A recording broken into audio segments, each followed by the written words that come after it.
brothers, and his other guy, pretty much his brother was Babiak. And then another guy, actually where it first started was actually just through videos, was a guy named Richie Cajate Garcia. Yeah. And I will say that video alone just told me everything. Slaps, opens, Changed anything you his could life. possibly do. Yeah, it changed my life. Actually, it can, because ever since then, that video stuck to my head, day in out. That's my parents here. They saw me glued to that TV, just like, okay, I'm not leaving. But it was just there, listening to it. Another gentleman, Luis Conte, who's done Madonna, Phil Collins, #1 cat for studio sessions, for everything. Does Lion King or every musicals in LA, does all these types of musics. But I would say those guys influenced me. But the way I took it, just percussion, I didn't soak my head into too much percussion. I started listening to drummers, so I could get more of an idea to where to go around here and try to base my rhythms with the floor and the snare. So that's how I changed my mentality. Instead of keeping my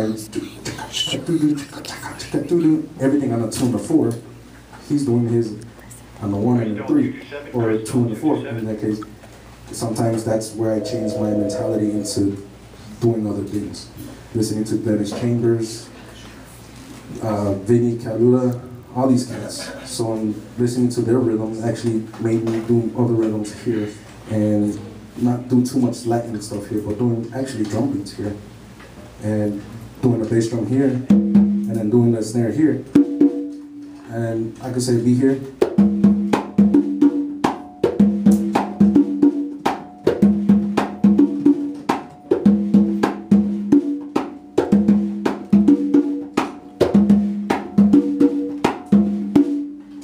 But if you look at it, it's a drum beat, but just different. Now you're not having the snare and the bass tone, that's it.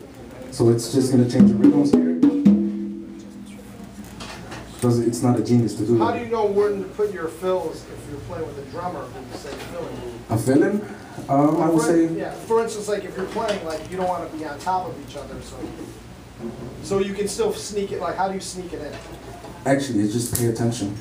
Pay attention to the drummer.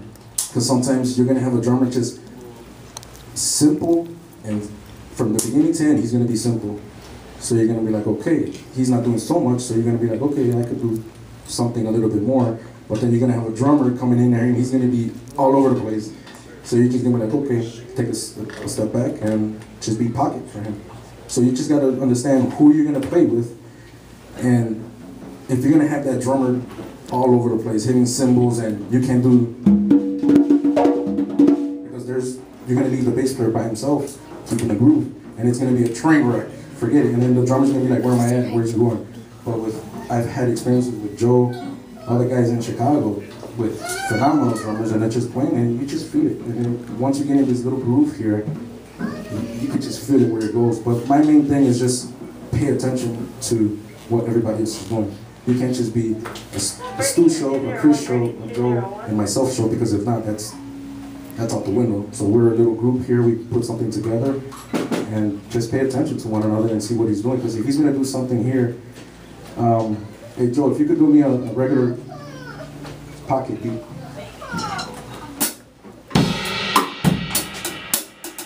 So then I'll just listen to it, and then